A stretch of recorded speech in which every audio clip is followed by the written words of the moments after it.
Okay. And Jeremy, do you mind driving again? I appreciate it. I feel confident in your attentional ability. Since you just got out of the monastery, I'm like, this guy can keep up. And is it important for me to say slide, or does it feel like you pretty much get it when You pretty much do a movement, so Yeah. I can just watch that. And you're okay with that? That feels all right. That's good. Thanks, man. Cool. All right. Okay. Welcome to On Quality. We're going to talk a little bit about quality today. In particular, what is quality? What does that mean? What does it mean that when something is high quality? What does it mean for something to be of value? What does it mean to prefer something to something else? We're going to get a little bit philosophical. I'm going to be real with you guys. We're going to get a lot philosophical. That's how it is. We're going to talk about conditions for quality work, care, focus, pride, and wisdom. We're going to talk about quality in practice, so important concepts for doing quality work. And we're going to talk about the concept of gumption, which Robert Pirsig calls psychic gasoline, or the motivation, the spirited motivation that you have to solve problems and do the work. Okay? So first things first, what is quality? And I'm going to bring my dry erase board over for this. And I'm going to ask you guys for definitions. What is quality? Not slop. Not slop. That's good. We'll start there. Huh? Oh, okay. Yeah. Yeah, we're doing via negativa already.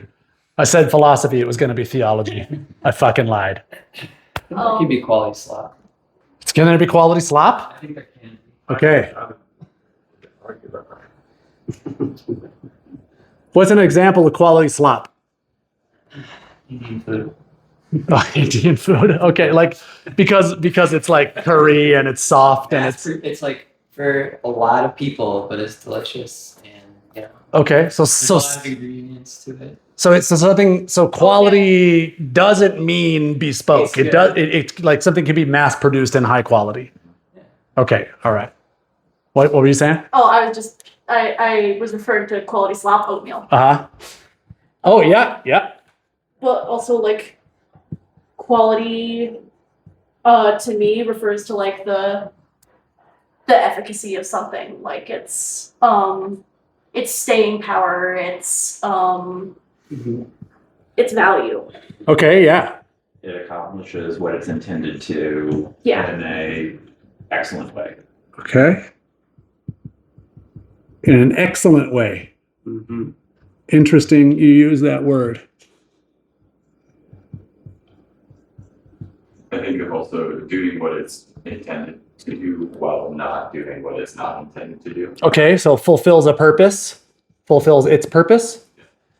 Okay. Shows clarity of its purpose.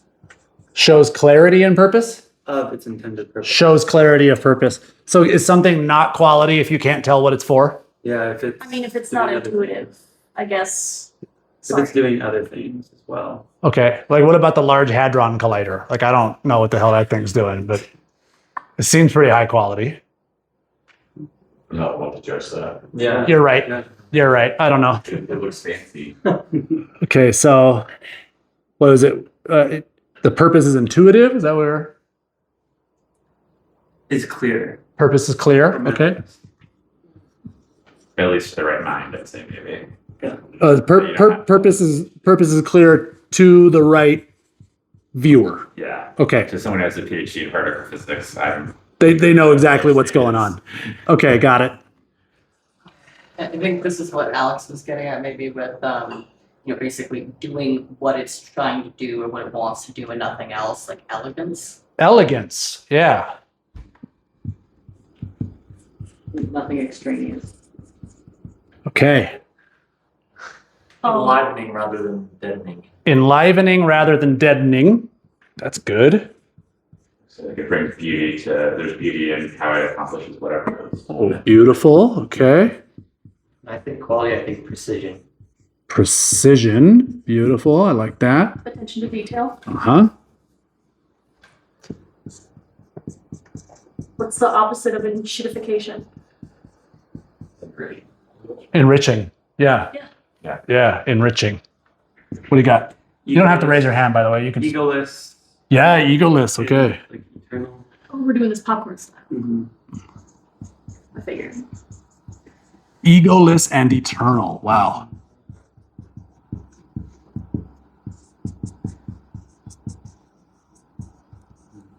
I used to think about just time spent. Like there's been a time investment. Okay.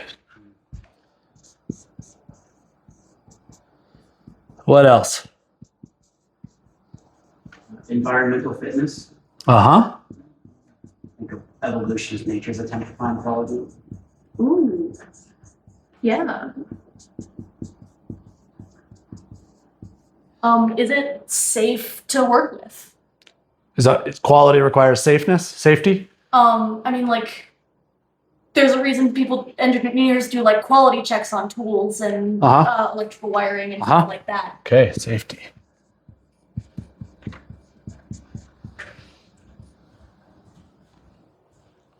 Pretty good list, you guys.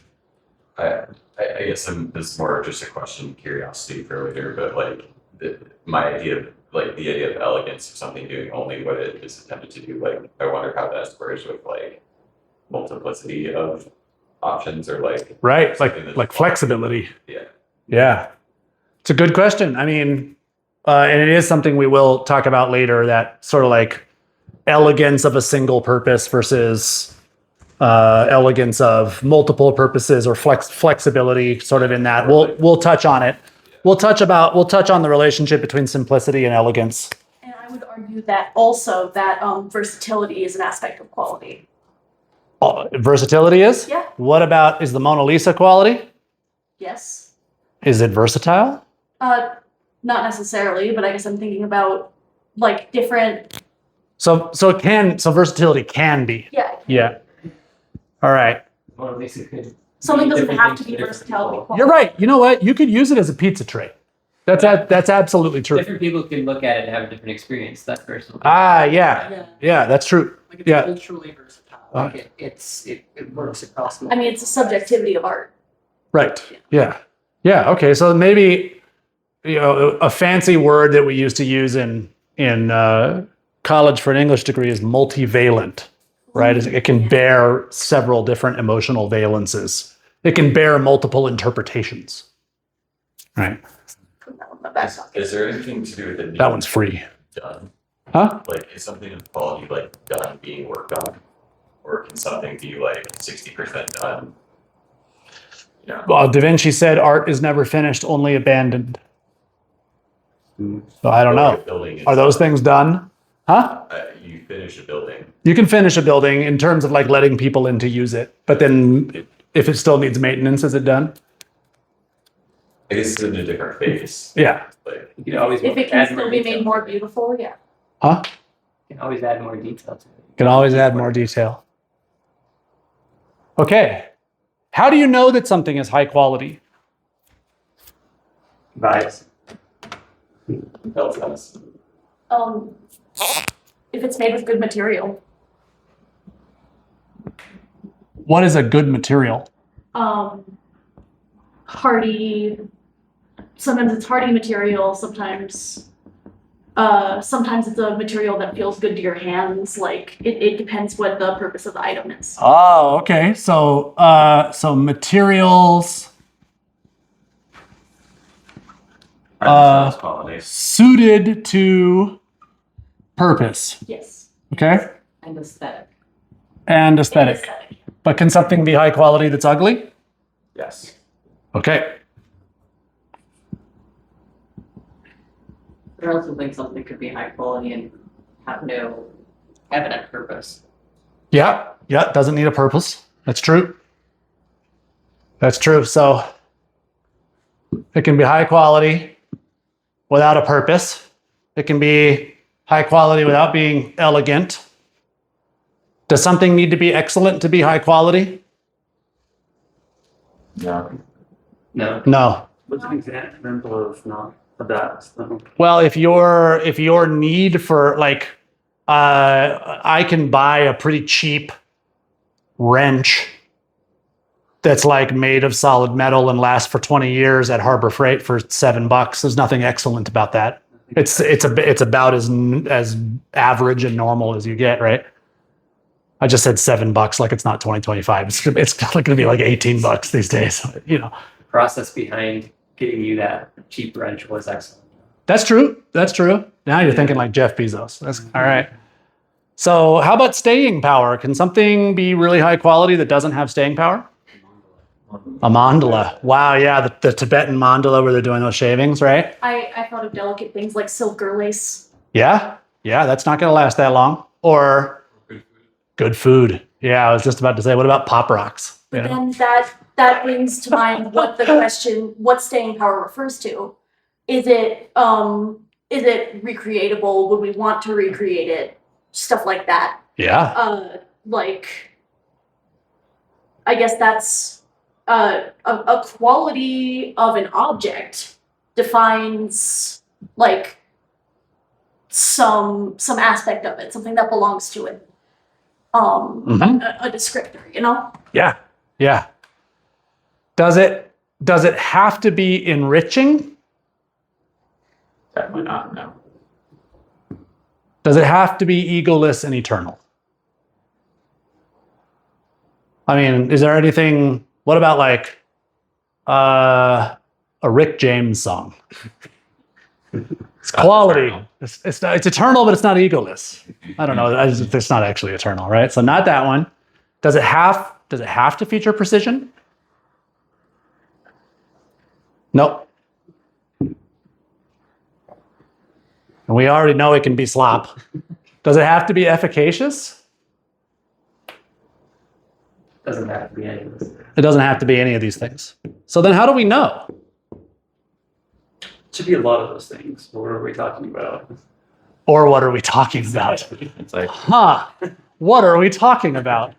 it's more like an algorithm of like, you know, a combination of these creates something that is sufficient to create quality. Like it doesn't have to be any one of them, but So is quality an emergent emergent. phenomenon from things like this? Quality comes from these qualities? Wait a minute. Well, if you think about Hold on. These are all qualities.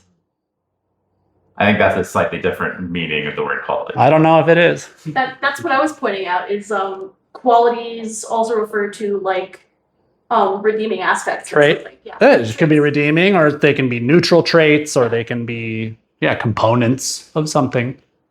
Yeah, but you're right. Yeah, we were talking about quality in the sense of what's good or what's excellent The or what's adjective. the adjective. Yeah. Seems like some like conscious or mindful assemblage of some of these things. So like Uh-huh. a person or somebody like took the time to make it precise or make it elegant or make it some of these things, Okay. and that's subjective. Yeah. What about like Salvador Dali? Or what about surrealist or artists that like channel the unconscious? Or what about improvisational jazz? It's not conscious. I guess I mean a conscious being.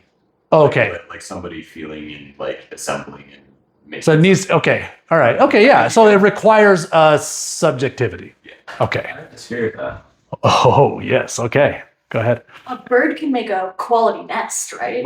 Yeah, but the bird has subjectivity. Oh, you build a factory that makes a really good wrench. Yeah. But okay. Yeah. But okay. Got it. Right, but someone then Someone had to build the factory. Yeah. Yeah. So there was a subjectivity involved at some point. Then at that Yeah. point, Automation does get kind of weird, doesn't it? yeah, it's like at some point, then anything that's created at some point had a human touch it. Anything human in society. Anything human had a human Yeah, touch so at some that's sort of point. not actually narrowing the condition. Can Yeah. a sunset be quality? Can a view be quality? A view can be quality. A sunset, we can look at a sunset and be like, wow, what an amazing sunset. There's a value judgment implicit in that, right? Because we've all seen a mediocre sunset. We don't usually like say that unless you're at Burning Man. Does quality require someone to experience it? It was better next year. Yeah. Does quality require an I experiencer? think so.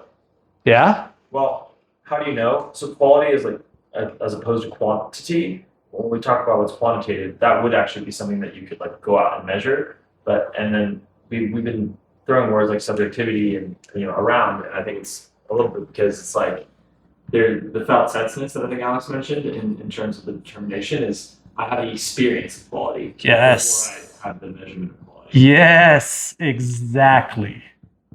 You have the experience quantitative. Holy hell. Subjectivity. You have the experience of quality before you have the measure of quality. If you sit down on a hot stove, is that quality? Is that a quality experience? Do you prefer that experience? I mean, it being hot is a quality of the object. Do you stop and think, my ass is burning, what should I do? No, you just get up, right? You just prefer your ass not to be burned, right? It's preconceptual, totally preconceptual, right? All of this stuff is conceptual. Quality is preconceptual. You just know it. You just feel it. It's just there, right? Anybody disagree?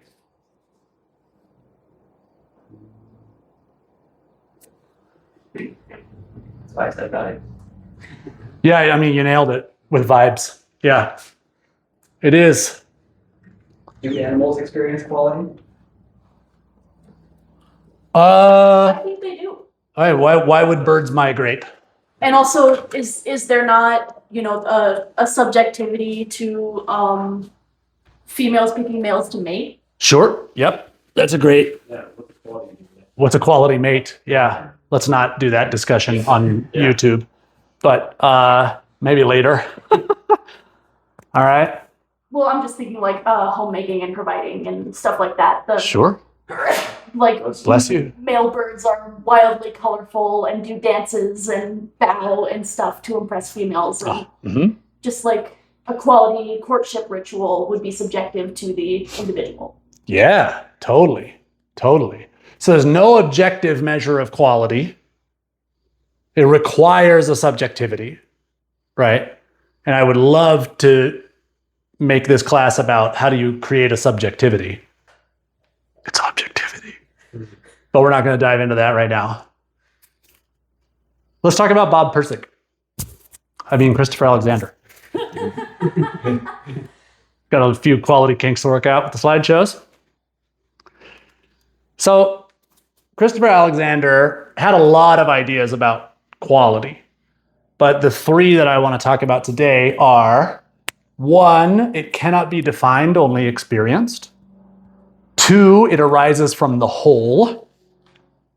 And three, quality is interconnected. Dishwasher's done. Quality is an indefinable yet recognizable experience. And Christopher Alexander thought it was when buildings, objects, or situations feel alive, whole, comfortable, and timeless. Alive, whole, comfortable, timeless. So he thought that quality did emerge. It was an emergent property. He disagrees with Bob Pirsig here. We'll get into that in just a second. He thought it emerged when contextual forces resolved. So it's not something about we can get an algorithm or we can get a design that will always produce quality, because the designs are never independent of contextual forces, right? You can't abstract an algorithm that will work in every context that you put it in, right? So when all the contextual forces resolve and there's harmony, that's when we're like, no, that's fucking great, right? So quality arises from the whole. Can't be, we just talked about this, can't be assembled logically or algorithmically.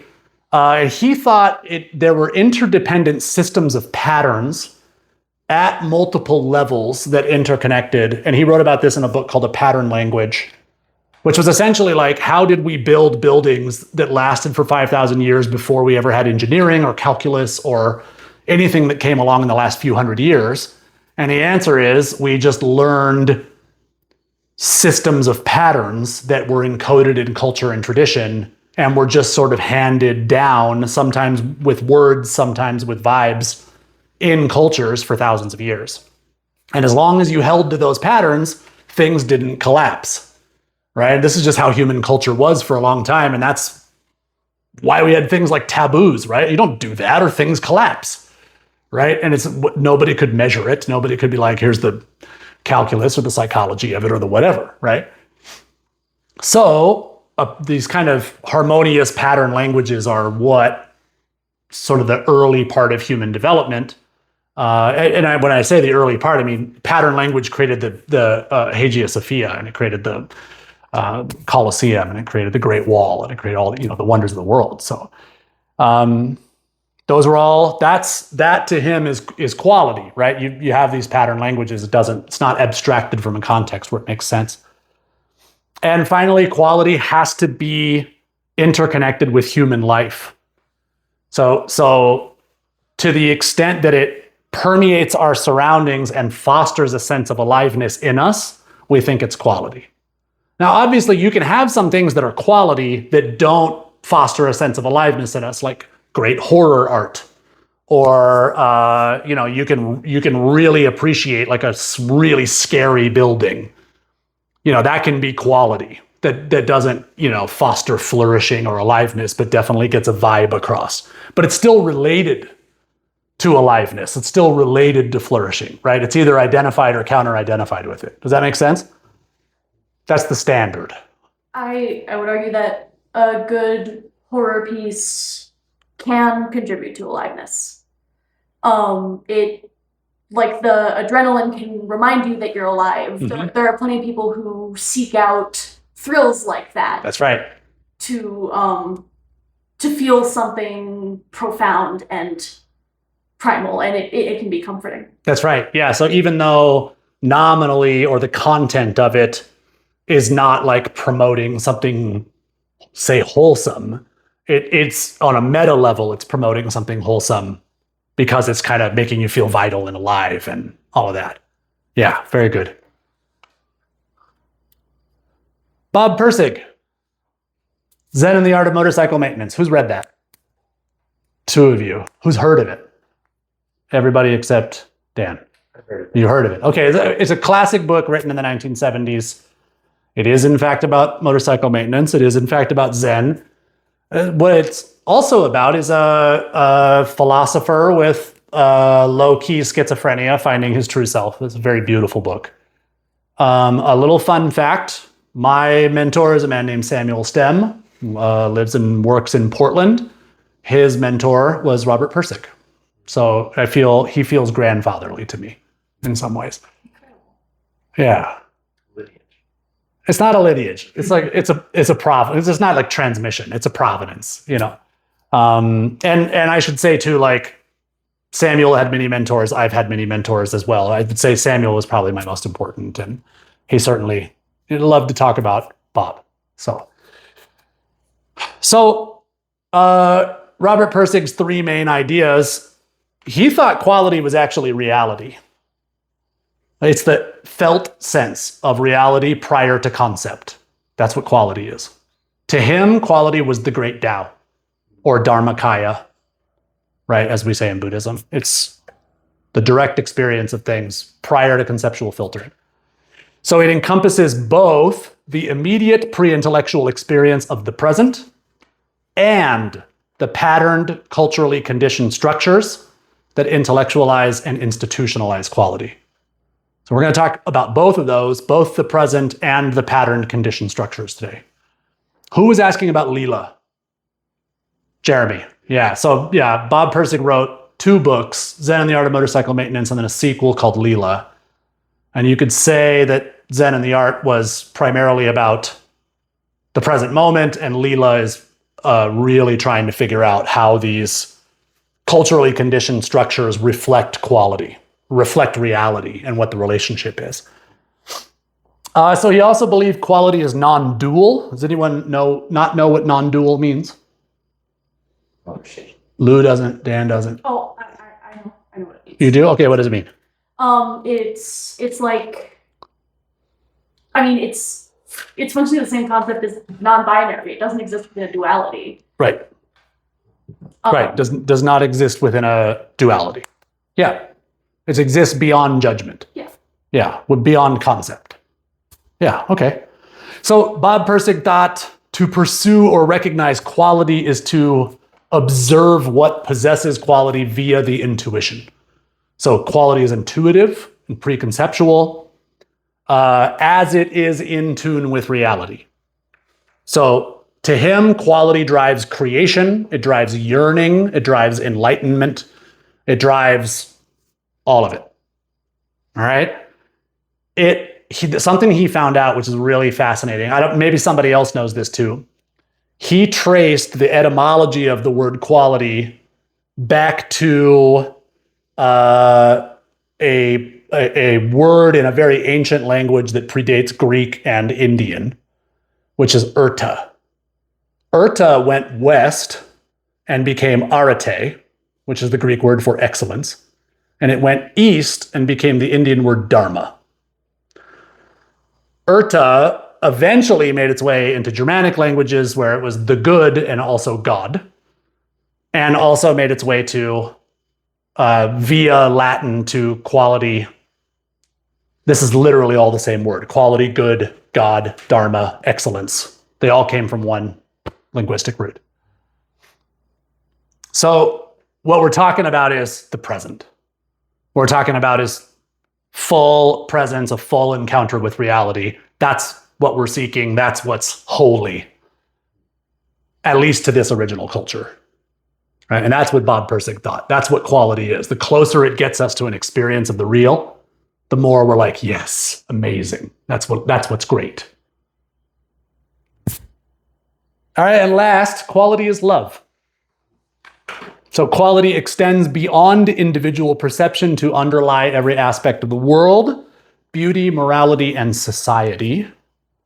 It's how the world motivates us. It's how reality motivates us to contribute meaningfully to larger purposes. We don't give our lives to things that are low quality, hopefully, right? And it's how we motivate ourselves and each other, right? By convincing each other of the quality of something, right? Quality is like when we say we love something, what we're saying is it's a really high quality thing to me. I really value this thing. You know, this is what makes me come alive. Okay. We're going to talk a little bit now about the culturally conditioned patterns. We might call this lowercase q quality instead of uppercase q quality. How's everybody's energy levels doing? Do we need a break or we're doing okay? I'm getting a little spacey, but I'm okay. Anybody, you're getting a little spacey. Anybody need fresh air? All right, let's keep going. Okay. So we'll talk about, stand up. Feel free to move around. This is not school. And this is a men's retreat. I'm never going to make you sit in a seat and not move. It'll never happen. All right. You guys can just be as wiggly as you want. All right. Conditions for quality work as it's culturally conditioned. In terms of like what we define as quality.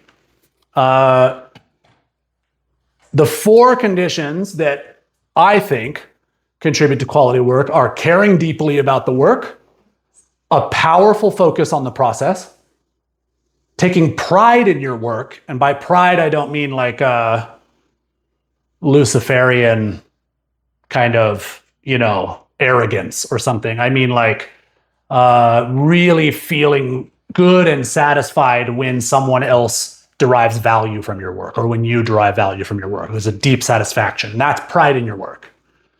All right. And then the last is wise expertise. Okay. So caring deeply, we call this in Buddhism mindfulness, right? The way mindfulness usually gets taught is horrible.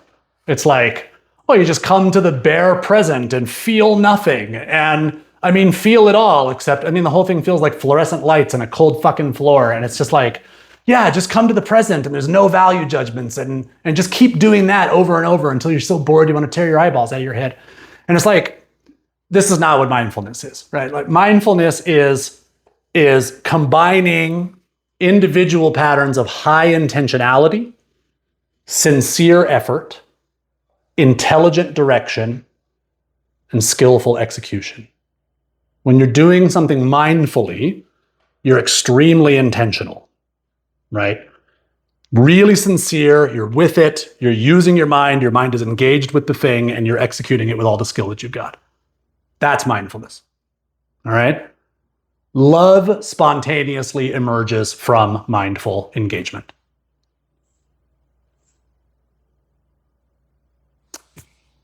Powerful focus.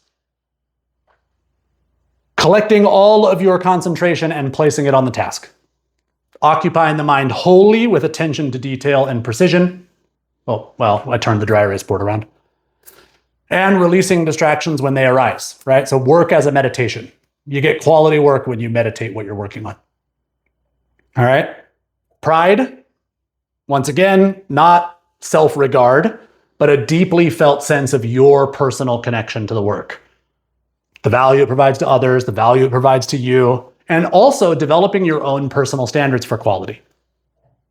Right? Like, if you were making the best possible thing for yourself and your own use, like what standards would you want it to meet? And are you willing to put that work in to give it to yourself? Right? But having your own standards for quality and not just outsourcing it to whoever the boss is or whatever you can get away with, it's really, that's something that you can see that's interconnected with caring deeply. It's interconnected with focus, right? But having your own standards and meeting your own standards is a huge component of pride in your work and also self-respect, ultimately.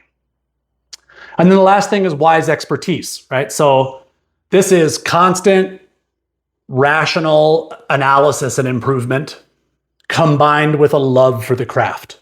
So we're marrying the heart and the mind here, right?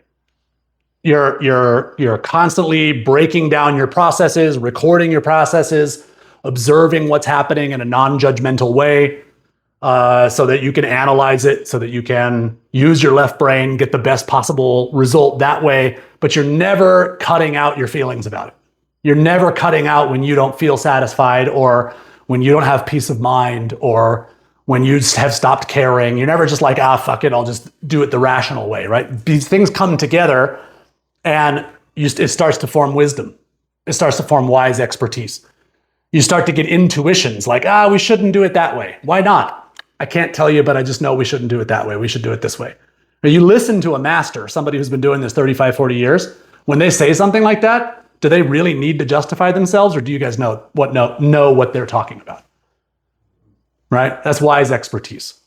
Okay, so it's unspoken, intuitive expertise, which allows for spontaneous, high-quality creativity. So like once you've got both the rational and the emotional, you can start to create just great art, right? Great craft, great work. And it all feels like play. You don't ever feel that burden. You're never like, oh God, but you could just be going to work and doing your wage. But if you've got that expertise, it just feels like you're playing. It's pretty good to get paid for playing. I feel like I'm playing right now. How are you guys doing? You're like, I feel like I'm watching a PowerPoint presentation. Next one. There are only 2 work skills: frustration tolerance and courage. That's it. If you can tolerate frustration, you can stay with the problem until it's done. If you are courageous enough, especially intellectually courageous enough, to think thoughts that you're not allowed to think, or that you might be afraid to think, right? Or consider possibilities that you shouldn't, or that you might be afraid to consider, right? That's what opens the space of possibility. Frustration tolerance is what lets you stay in the space of possibility until you get done something that matches your standards of quality. Any questions? Those are the only 2 you have to learn. I mean, there's sub skills, but next one. We're almost done. We're going to go over a few important concepts, patterns that make for quality work. The first one is called mise en place. It's a term from French cooking that means to put in place. And what they do in French cooking, and what I think all great cooks do, is set up your prep, all of your ingredients, somewhere in the order that you're going to use them before you start cooking. And that way, all you have to do when you're cooking is get into a flow state, grab your mise en place, do your thing. The next thing's ready to go. You're never stopping. You're never interrupting yourself. You're never like, shit, where's the recipe? Right? It's all set up. You just get to be in flow. You just get to dance to Brubeck or whatever you listen to whenever you're cooking, right? And just have a good time. It feels like play, right? Mise en place extends beyond the kitchen. We're going to mise en place the construction site before we head out there. The exact same thing, okay? Second, finishing mindset. When you begin a task, do your best to finish it all the way to completion. You can't always, but if you can, finish that task all the way to completion. All right. If you don't, you will create a mess because you'll have a bunch of open tasks. And you will also open up a bunch of like neurological processes that just exhaust you over time. Has anybody done this where you have like 5, 6 open projects and all of a sudden you're overwhelmed? Yeah. We've got good research on this. The more open, unclosed work processes you have, the more anxiety you experience, right? So finish a task when you start it. Third, who's heard measure twice, cut once? Just about everybody, right? The golden rule of carpentry, right? So always measure twice, always make damn sure before you do something irreversible that it's what you want to do. Do it with great intentionality. All right, this is important not just for double checking in something like carpentry, but also redundancy. In the Marines, we used to say 2 is 1 and 1 is none. Right? If you need something, if you need a piece of gear and it's mission critical, you count on it failing. You've got to have 2, right? Number 4, plans are useless, but planning is indispensable. That's Eisenhower's quote. That's not mine. Things will almost never go according to plan. There's so many great variations on this quote. Mike Tyson's is everybody has a plan until you get punched in the face. Plan your burn your plans. That's from Burning Man, right? Also, a man makes plans and God laughs. That's another good one. But here's the thing. That doesn't mean that the act of making a plan is useless. The act of making a plan is super important. It's clarifying your intention. It's setting your standards for your outcomes. It's giving you a list of the resources that you need to assemble to get the job done. It's planning for contingencies and things that could go wrong so that when those things do go wrong, because they will, you've already got a plan to deal with it, and that's great. Is it going to go to plan? According to plan? No, it's not. And that's great. Actually, it's way more fun that way. We're all in this for the surprise anyway. So like the planning is what lets us roll. It's what lets us keep going and not fall apart, have the project fall apart. Okay? Next up, respect your tools and materials. Okay? Treat your tools with care and respect. If you maintain and use them properly, you will get better quality results. Everybody understands this intuitively, but respect for materials is also has something to do with grace, right? In a strange way, like a dancer's grace is respect for weight. It's respecting the weight of a partner. It's respecting your own weight. It's like really understanding, how does that interact with the floor? How does that interact with another person? How does that interact with space, right? There's something gracious about respecting your tools and respecting your materials. Knowing the hardness of different things, right? Knowing that some metals are harder than others.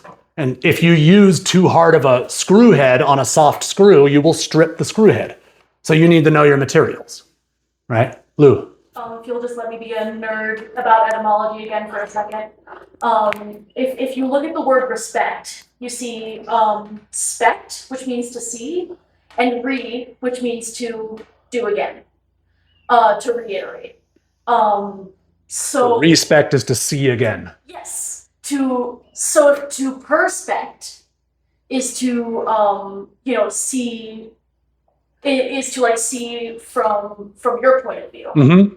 To respect would be to consider it and then consider it again. To consider it and consider it again. To give it consideration. To give it, yeah, I love that. Okay. So to respect would be to give it to consider it twice. To look twice. Give it to look twice, to give it its due consideration. I love that. Okay. Next up, pragmatism and elegance. We were talking about this earlier, right?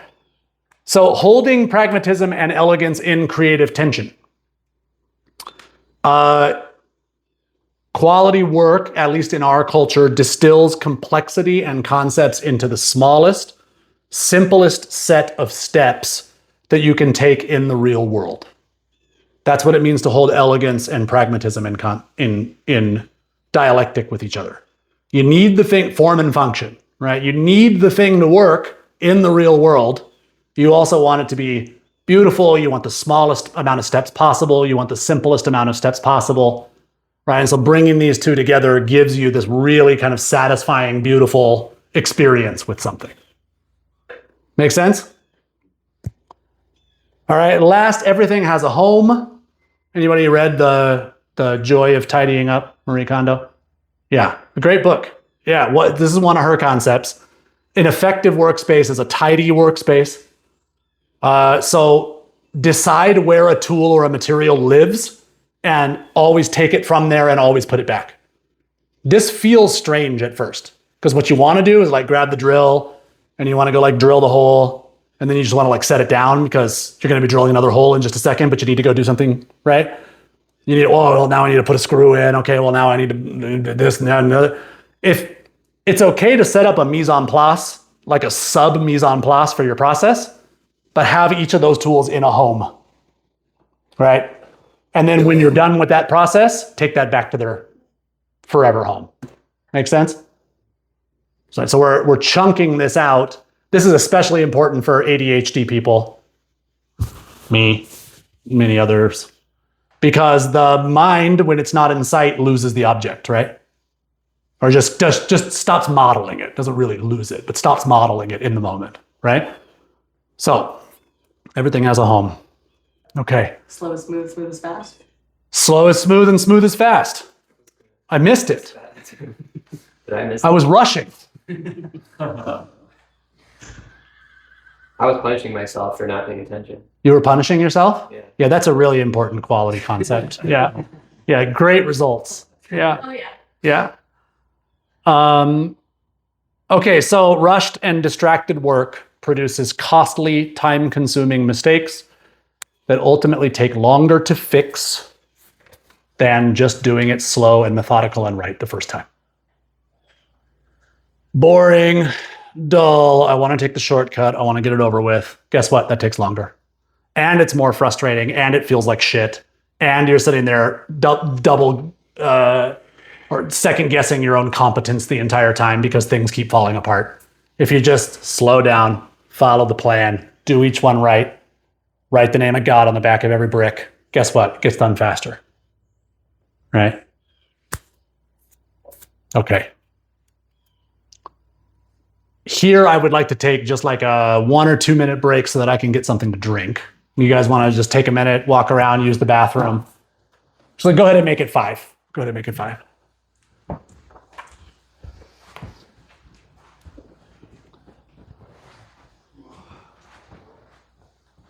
I was gonna say, if you ever want to like add a movie element to this, that movie I mentioned yesterday, Perfect Days, like Yeah. applies all those qualities. I was gonna use Jiro Dreams of Sushi, but I just haven't got all the video clips in there that I want yet. Yeah.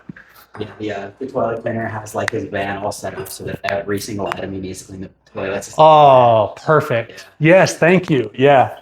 Maybe we do have a couple of like open spaces in the schedule, and usually I put on like the sumo tournament, which is fun, but like if we get another time that's open, maybe Saturday or Sunday, then I'd love to watch that movie. It's also just a good reminder that like it's something mundane or something. Yes. Yeah. Yeah. It's perfectly. Yeah.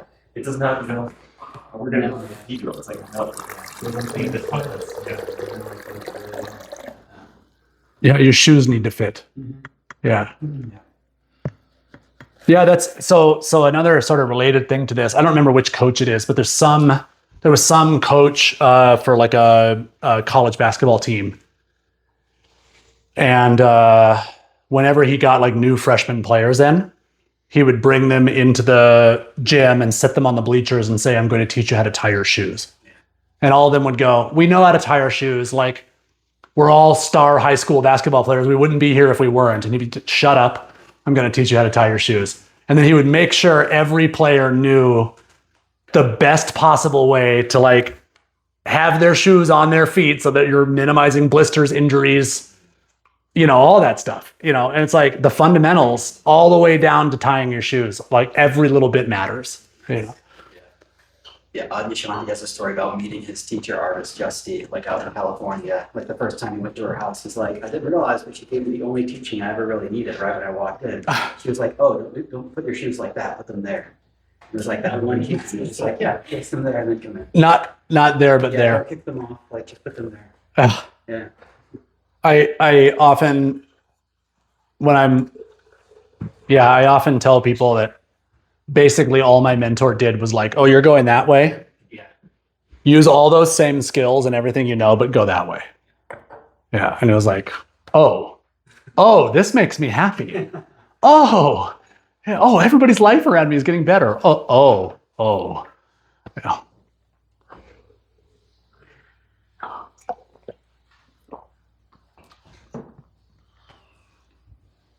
I like the part about mindfulness where you're talking about kind of like focusing on excellence and execution and stuff like that. Back, I don't know, a few years ago, I remember it was like a hot topic, right? Everyone used to talk about being mindful. And I would tell people, oh, I practice mindfulness in the gym. And a lot of people would respond like, no, that's not how it works. And I would get like, oh, okay.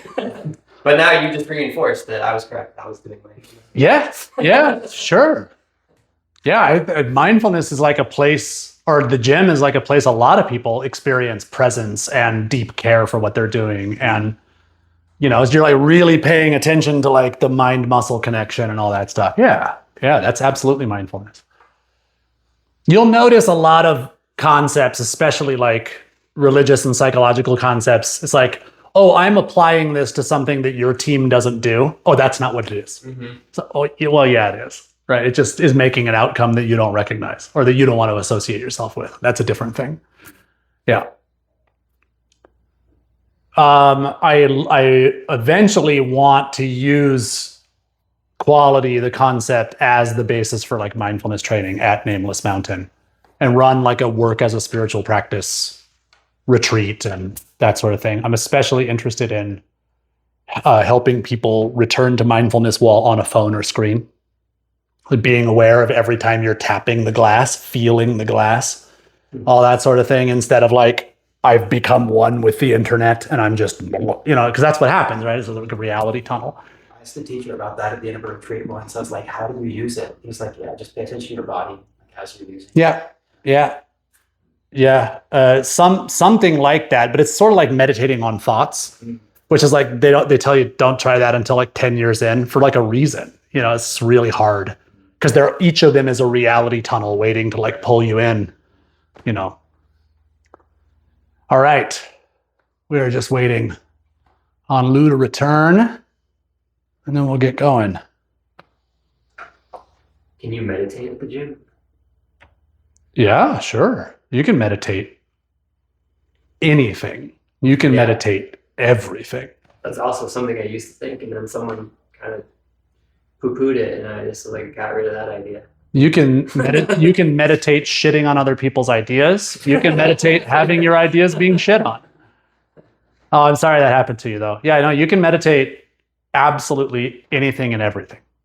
There's a great book. It's kind of for teenagers, so it's cheesy, but it's called Way of the Peaceful Warrior. Mm-hmm. There's a lot of really great stuff in that. It's about like a martial artist teaching a gymnast how to meditate the body, how to meditate work, and just kind of like the foundations that sort of like make old people appear magical sometimes because you're like, how the fuck could you do that? You know, he's sort of talking about the mechanisms and that sort of thing. Is that Jocko Willink? No, that is Dan Millman. It was written in like the late 70s, early 80s, I think. Yeah. Cheesy, but very important to me. Every time I've read that book, I've gotten something new out of it, even though it's it's for teenagers. The Way of the Peaceful Warrior. The Way of the Peaceful Warrior. Yeah. I'm not super impressed by other stuff that Dan Millman did, but the first one is really fantastic. It's pretty divinely inspired. Or I'm saying that in the sense of like his genius was present, right? Like it was moving through him. Right. All right, let's get back to it here. So, what is gumption? This is kind of an old word now, right? Like we don't really use the word gumption anymore. But back in the 70s, it was not so strange of a word, the 60s and 70s. We don't have a word that equals it now. Right? So the definition of gumption is spirited initiative and resourcefulness. Spirited initiative and resourcefulness. When you've got gumption, you're like, yeah, I can absolutely do that. Right? You're like ready. So it's a mindset that you can practice. It develops both frustration tolerance and courage. Right? It's like this can-do attitude, but it's not naive. Robert Pirsig calls it psychic gasoline. I think I said that already. It's like enthusiasm, right? But it's a different phenomenon. It's a different quality. It fuels motivation to engage in quality work. When you have gumption, it's not just enthusiasm. You're really still caring. You've got resources for focus, right? You're ready to really do the job well. So gumption is a blend of initiative, resourcefulness, and inner drive that blends mind and matter. So everybody here's been in a flow state, right? Has anybody not been in a flow state? We've all gotten there, right? In sports, we called it the zone. Like you just get in the zone. That's gumption. Gumption gets you to the zone. All right? You love it. You love the challenge. You love what you're doing. And pretty soon there's no I, there's no me, there's no concept. There's just you and the world. And it's not even a separation there, right? It's a very beautiful place. Gumption is what gets you there. Even Buddha talked about this in ancient Buddhism in the sutras, right? He talks about like his guidance on right effort. He's basically describing gumption. He's not describing like punishing yourself. He's not describing like being insane in these different ways. He's describing like, here's how to cultivate spirit and enthusiasm and psychic gasoline to like see what your experience is made of, right? Is gumption like manual or manufactured? Like the way you're describing it, I think a flow state is like this, like once you're there, it feels automatic, but getting there, you have to like force it somehow. It's like a sneeze or falling asleep or a jhana or one of these. If you're trying to do it, it won't happen. But if you put the conditions in place for it to come about, and you get a little bit of grace, it will arise, right? So gumption's a mindset, which means I'm going to put myself in the mindset, and by establishing those constraints, I will then sort of expect the gumption to come about. Usually it will, sometimes it won't, and that's your practice opportunities, right? When it's not there, you act like it's there anyway, and pretty soon it comes easier and easier, real quick. Yeah, I learned gumption during a blizzard, and like "fuck it, we ball" became my catchphrase for a month. Fuck it, we ball. So, Bob Pirsig likes to talk about something called gumption traps, which is to say any event or mindset or circumstance that drains your gumption. Okay? Makes you lose enthusiasm, confidence, focus, leads to, especially anything that leads you to be like discouraged or to just be like, fuck this, I'm out, right? To abandon the task. These are gumption traps, okay? External traps are the first sort of category of them. So out of sequence traps, basically, or the trap is called out of sequence. When you do work out of sequence, doing work in the wrong order will cause you eventually to overlook a step, and then you will have to go and undo your work so that you can redo a previous step. Dude, nothing will suck your gumption out faster than that. Like, fuck. Like, I would just rather quit the job than redo work, right? So that's an external trap. You correct that by using a notebook to log your tasks, carefully referring to your plans, working slowly, and using mise en place. Mise en place is a really important corrective for this because it's not just a process that's written down abstractly. You are concretely situating, right? Equipment, materials, everything that you need in the order that you need it. Make sense? All right. Next up, intermittent failure. So have you guys ever had like a light that came on your dashboard in your car, but only when on a bumpy road?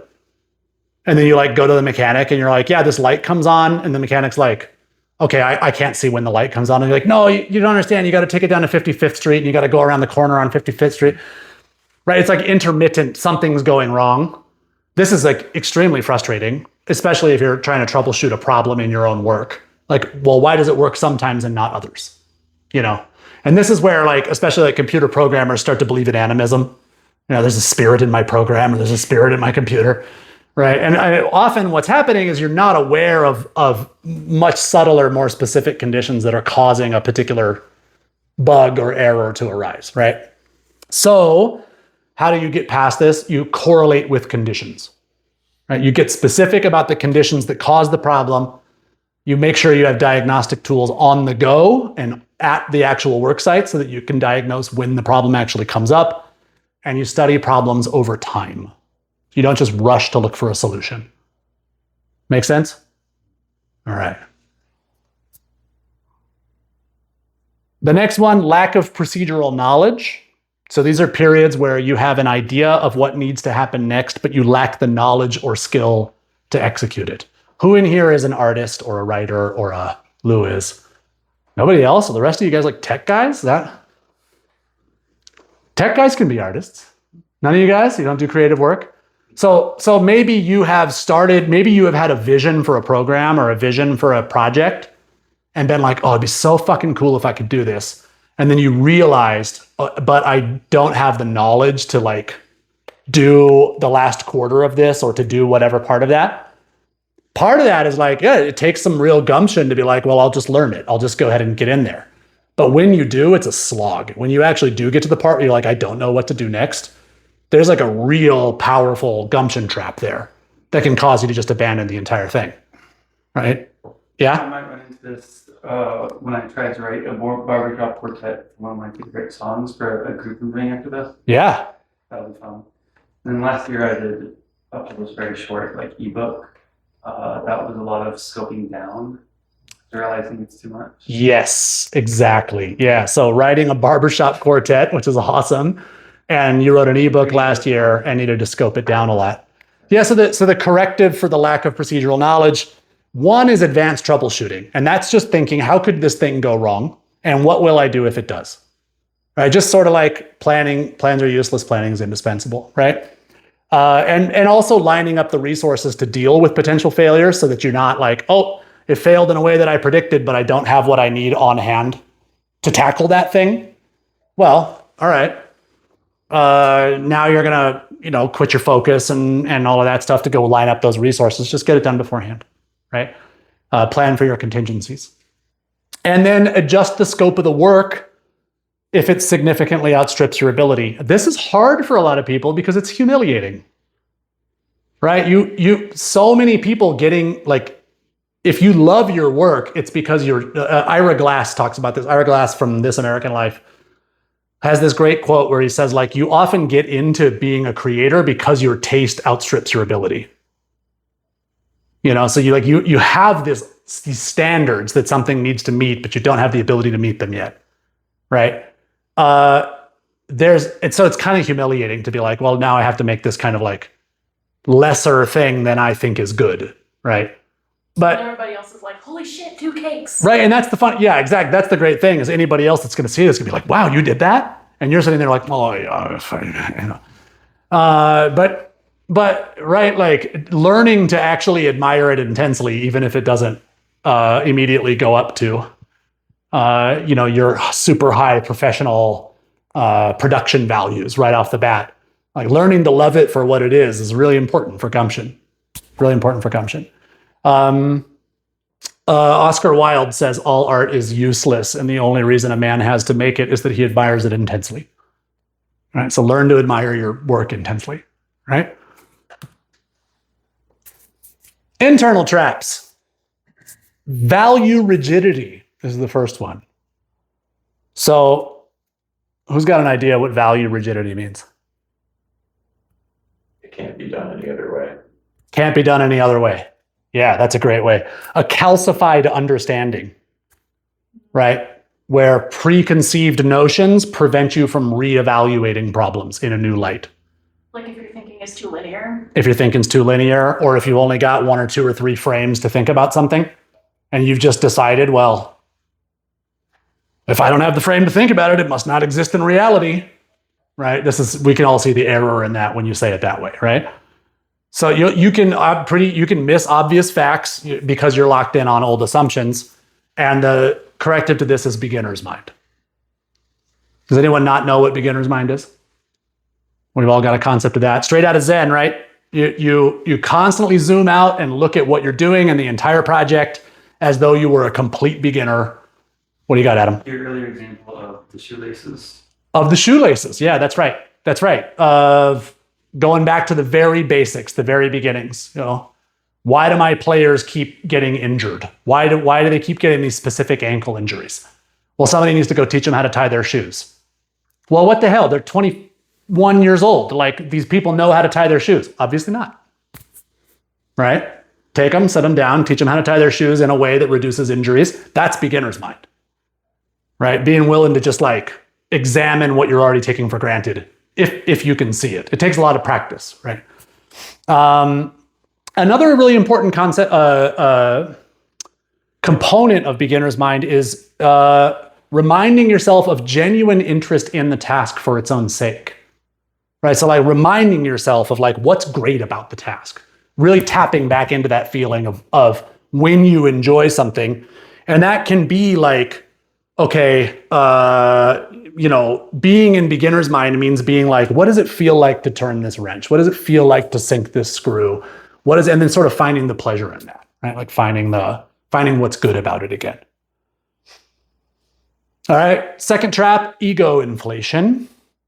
If you have overinflated self-worth, it insulates you from unflattering realities, right? This weakens your fact recognition and causes you to dismiss evidence of your own mistakes. Who here is guilty of that? Everybody. Me too. Right? I don't think I need to elaborate too much on that, right?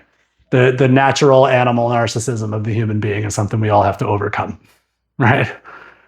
So practice modesty, especially when it comes to your work. Even if it's fake at first, it's actually better to be fake modest because you'll get better quality results. All right.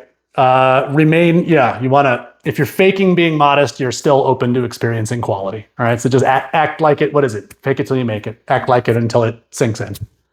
Okay. Anxiety is another internal trap. So if you're too afraid of failing, this can cause over motivation. Oh God, I gotta get this right. Right?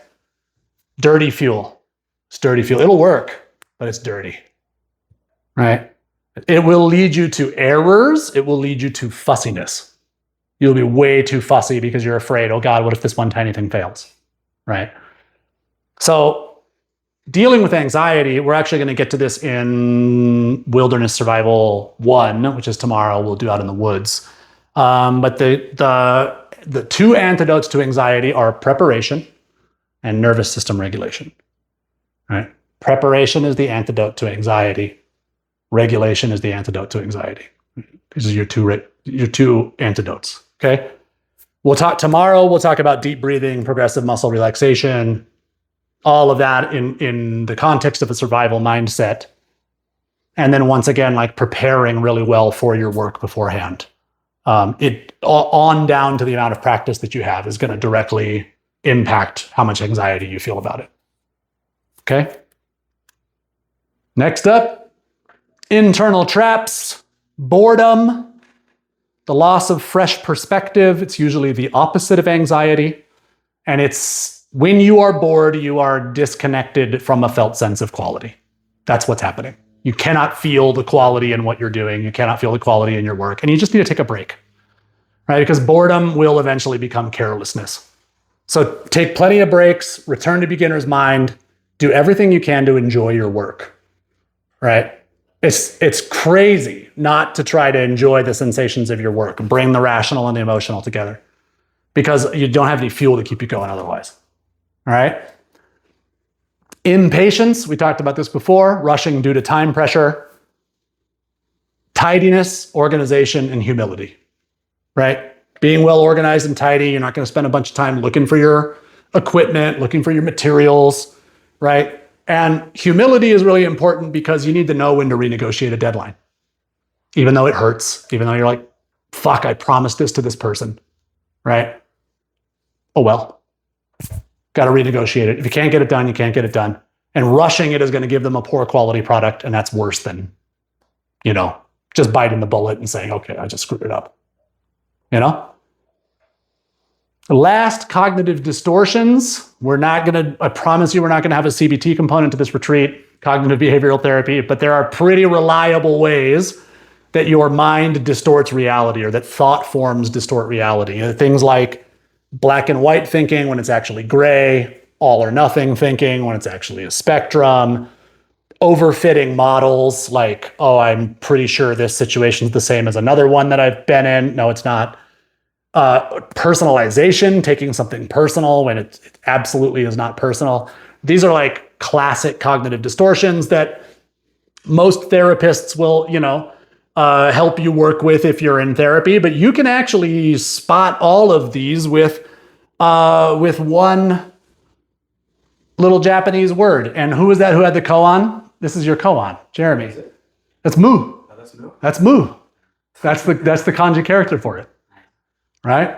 Mu means unask the question. It means void, really. But it means the question is invalid. The frame of what we're thinking about doesn't make sense. Unask it. Get rid of it. Nah. It's not quite like no. It's not quite like no. It's more like that's not even wrong. It's not even a question of right or wrong. It just doesn't even make sense for the context, right?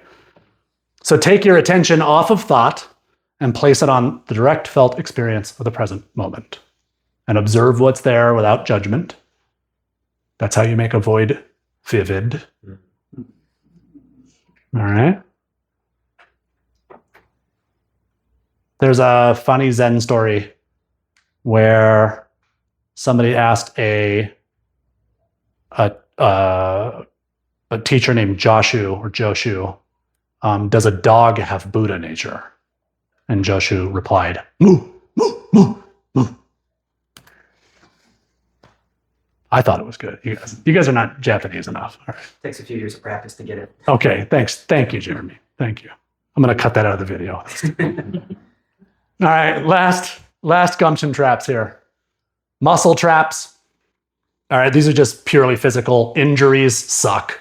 You take a chunk out of your finger, you don't want to finish the work. All right.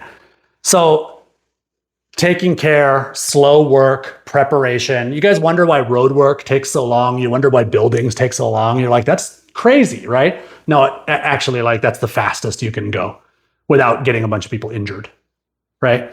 So working mindfully and slowly, and keep first aid items nearby. And this is going to be a total revelation for all of the males in the room, but be comfortable while you're working. Like keep comfort items nearby. Like it should feel good. Like you don't have to suffer. You don't have to like force through something. Your hands don't have to be like mountains of calluses. Like wear gloves. Like it's fine. Like treat yourself good. All right. Physical discomfort. Second one, body scans, ergonomic awareness. Right? If you're uncomfortable while you're doing something, check your body. What's happening? Am I in a position that's like weirdly contorted? Often, yeah. It's weird how you can get yourself in that because you're thinking of how do I get the task done? I'm blended with the task and I'm not thinking about the body. But the more awareness that you build of where your body is in space, right, the more you can kind of get into an ergonomic position, do more work for longer without suffering. Make sense? So, regular body scans, address signs of discomfort when they're small, do it early. You'll get better quality work that way. Okay? And finally, we have poor mechanics feel. And mechanics feel, does anyone know what that is? Has anyone worked on cars or motorcycles? Mechanics feel is essentially when the tool feels like it's part of you. Or like Heidegger calls it ready at hand. It's a kind of function of identification where like when you're driving, you know how the car feels like you, Like right? an extension of yourself. An extension of Like in yourself. swordplay, they always say to think of the sword as a longer portion of your arm. The sword is a longer portion of your arm. Exactly. That's mechanics feel. It's an identification with the tool. Okay. You build, so when you don't have this, the tool feels awkward or unnatural. And obviously the way that you build this is practice. This is the way that this works. But also using good quality materials, good quality tools. If you're used to working with crappy tools, you don't build good mechanics feel over time. And even if you get better tools later, you will need to build new mechanics feel for those quality tools because they'll have different capabilities, more precise, more refined, more detailed capabilities. Whereas if you'd started with a quality tool, you would already have that feel. Make sense? All right. Do we have any questions about quality? I don't know if I have this as a fully formed question, but when we're talking about quality, I was thinking about meditative states or like Kinsho, or even states that you can get to on drugs. So like if you take a really good dose of MDMA, it's like, Sure. it feels like things suddenly have a quality, or in Kinsho, like the world is alive, like nothing is out of place. And so, yeah, it just makes me wonder about what quality becomes in those states, or from that perspective. Feels like everything is imbued with quality. I agree. Yeah, that sort of meditative state where I'm repeating things, by the way, just in case the microphone isn't picking them up. That meditative state where everything feels alive and everything feels imbued with quality and there's no separation between you and it. I think like meditation's the fast way there, but like the reason we love flow state is because the reason we get into like we're in flow state when we really love something, it's approximating exactly that reality that attention tightens around or that attention closes or clenches around. I really don't like that word because it's not really a clenching for me. But like when awareness really is really subtly allowed to let go, everything is quality. Everything is just made of love, right? And like, it's just beautiful. And I think we're experiencing a sort of small slice of that when we really love an object or we really love an activity or we really love, we're getting sort of that small, beautiful flavor of that union with all things. Yeah. That's God to me. That's God. That's God to me too. Mm-hmm. Yeah. Or at least that's God's activity, I think. Yeah, to me, God, I don't think God's comprehensible at all. Yeah, but it's like a connection to God. Yeah, that's when I feel a connection to God too. Yeah. So from that perspective, would you say simply that everything has quality, or that like what quality feels like to you becomes something else? Because I mean, there will still be things that fit better together from that state. Like everything is imbued with a kind of aliveness, but like I'm going to put water in this cup rather than like over here. And so, yeah, I don't know. It just makes me think about how you feel towards situations that fit better and those that don't.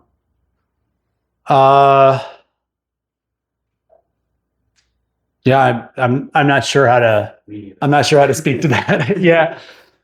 The universe has preferences. Right. Yeah. Yeah. And you're not separate from it. Yeah, the way the Zen gets out of this, there's a really great thing by a teacher, which is like talking to a student, and he's like, you're absolutely perfect exactly as you are, and you can do with a little improvement. And you could do with a little improvement. That's right. So it's that kind of perspective, it feels like. And that's a non-dual statement. That's a, both of these things are true. When we say the universe is made of paradoxes, right, or God's language is paradoxical, it's not that like the universe or the fabric of reality is actually made of paradox. It's that the mind splits it into a kind of dualism that doesn't exist in reality, and we just kind of have to infer from the dualistic split that there's this kind of wholeness beyond that, right? Sir. Our discussion of gumption, it definitely feels like gumption is an internally generated motivation. To what extent can gumption sort of be maybe, if not like coerced, then at least like, I would think about maybe one of the reasons people feel maybe disconnected from their own work. They like, Marx talks about alienation or something. Sure. But it's like if a lot of that purpose seems to like lie outside of yourself, or it's like you have to do this or something like this, if that's not quite necessarily like a gumption trap, is there a sense, because I think some of the other terminologies like intrinsic versus extrinsic motivation, which might even be like some sort of duality, but gumption definitely seems to be more on the intrinsic side. Can it be inspired? That might be sort of intrinsic, but like it seems like it's mostly something that as soon as someone was telling you too much what to do, like it could actually get in the way of your own fuel. Or how do you think of that? Yeah, 100%. Yeah, if think about playing a video game with a cheat code versus a video game that's like an appropriate difficulty level, right? Or think about somebody letting you win, right? It's going to drain your gumption pretty fast because you're just like, who gives a shit? But like, if I just had gumption to like please my boss, it wouldn't be necessarily gumption for the task at hand. For like, it would there's right. Yeah, that's right. Yeah, if you were the quality of the task, it would be some like sort of the quality of like, being a satisfactory employee or something like this, but not actually like, is that because like disconnected from the work, or can you have gumption in like interpersonal like sort of causes? I think gumption is like certainly internal gumption is when you're aligned with there's like things you're going to resonate with, activities you're going to resonate with, objects you're going to resonate with that you find beautiful or that you find whatever that are going to light you up and fill you with gumption in ways that others don't. And certainly like Marx is maybe one of the great masters of suspicion when it comes to incentives and when it comes to the distorting influence of money. I don't happen to agree with his prescriptions for how to deal with these things, but like understanding the distorting influence of money and incentives on human psychology, I think Marx like really had an extremely keen eye for that. And you're right. Like if you're just doing something to get a paycheck to survive, it's pretty hard to get gumption for that. Right. So it's like, you don't get mad at fast food workers when they screw your order up. You just go back and say, oh, we forgot the fries. Oh, okay with fries. And you're not like, wow, what a dick. Like, why don't you care about quality? Like, why he doesn't care about quality. You know what I mean? Like, and I could give this lecture to all kinds of people working in sweatshops and not a single one of them would be like, yeah, gumption, right? So external circumstances and incentives do matter a lot. It's like everything else, right? It's like you need the proper conditions to be in place. But I'm a coach, and when I sit down with someone who's depressed and hopeless and doing all the wrong things with their life because they've been incentivized to do that, like a lot of times a pep talk can really get somebody going.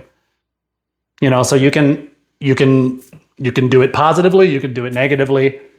A lot of times what you want to do, and Caspian could speak to this further too, like when it comes to therapy, when it comes to coaching, when it comes to like intimate work, you are helping bring about the conditions where people develop those internal resources for gumption, especially independent of external conditions as much as possible. We could call that self-strength, right? Like the ability to keep being the person you want to be, no matter how hard it is to be the person that you want to be. You could call that character if you wanted, right? It's sort of the shape of all virtue.